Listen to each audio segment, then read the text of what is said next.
You ever notice how sometimes when your TV's on late at night, the static doesn't sound right? Like it's not just white noise, but a hiss that feels alive. That's how this started. I used to live in a basement apartment. Cheap, damp, with walls that seemed to sweat when it rained. My only real comfort was this old boxy TV I picked up at a yard sale for $10. It had wood paneling on the sides, these big, clunky dials, and a screen that glowed just a little too bright when the room was dark. It didn't even get all the channels, just the basics and whatever the antenna could drag in from the air. But at night, when I couldn't sleep, I'd turn it on. Not for shows, not even for movies, just for the static, the way it filled the silence, drowned out the creaks of the building, covered the pipes groaning in the walls. Static was safe. At least I thought so. The first night it happened, I remember waking up around 2:30 in the morning. My room was freezing, though the heat had been on earlier. I shuffled to the TV, turned the dial, and let the static fill the room. But this time, it wasn't just sound. There were shapes in the noise. Black shadows in the white fuzz, twitching, stuttering. And if I squinted, they almost looked like figures. I told myself I was imagining it. My eyes were tired, my brain was half asleep. I laid back down, let the hiss lull me, and closed my eyes. That's when I heard it. A voice. Not clear, not words, but just something in the static that almost formed a sentence. Like when you hear someone talking through a wall, muffled, broken, and your brain fills in the gaps. I sat up, leaned closer to the screen, and I swear, between the hissing and the crackling, I heard, "Can you see me?" The next night, I didn't turn the TV on. I told myself I was overtired.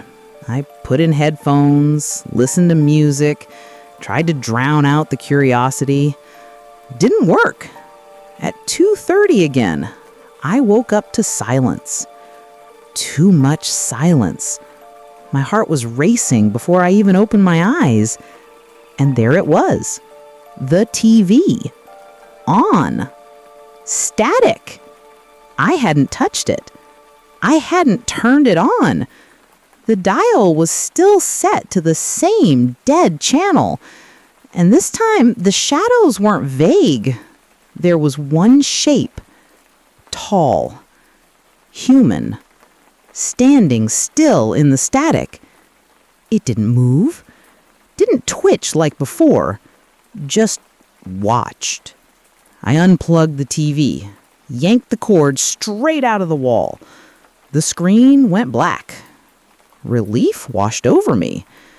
But then, in the reflection of the glass, for just a second, I saw someone standing behind me. Over the next week, it got worse. Every night, 2:30, no matter if I unplugged it, no matter if I hid the damn thing under a blanket, the TV would turn on. Static filling the room. And the figure, closer. Each night, closer to the screen. At first, just a vague shadow. Then a head, shoulders, arms. By the fifth night, I could see a face. Not clearly, not like yours or mine. It was smudged, wrong. Like the static itself was trying to form skin and eyes and a mouth, but couldn't hold it together. Yet I knew it was looking at me. And I knew it wanted me to look back. I stopped sleeping. I couldn't. The moment I closed my eyes, I'd hear it whispering, "Rishi." It knew my name. Come closer. I started noticing things outside the TV, too. When I walked down the hall to the bathroom, lights flickered. My reflection in the mirror lagged behind just for a second. Neighbors stopped talking to me. One old woman from upstairs just stared when we crossed paths, whispered something like, "He's marked," before shuffling away. I felt like I was being watched. Everywhere. Not just in my apartment. Everywhere.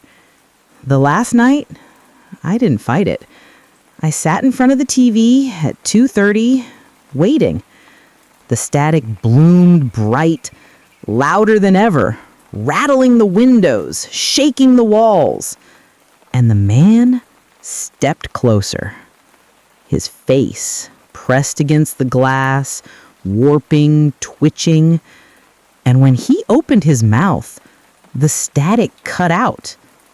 The room went silent, and I heard his voice, as clear as yours. "Let me in." The glass bulged. Hairline cracks spread across the screen. His fingers pushed through first, long and thin like wires twisting into the air. Then his hand. His arm. I couldn't move. I wanted to run, but my body was locked. The static roared back, deafening. He pulled himself through the TV, one limb at a time, his skin flickering like a broken signal. And then he was in my room.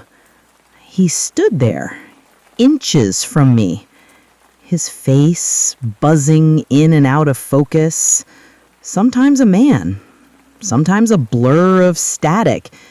He leaned close and whispered something I'll never forget.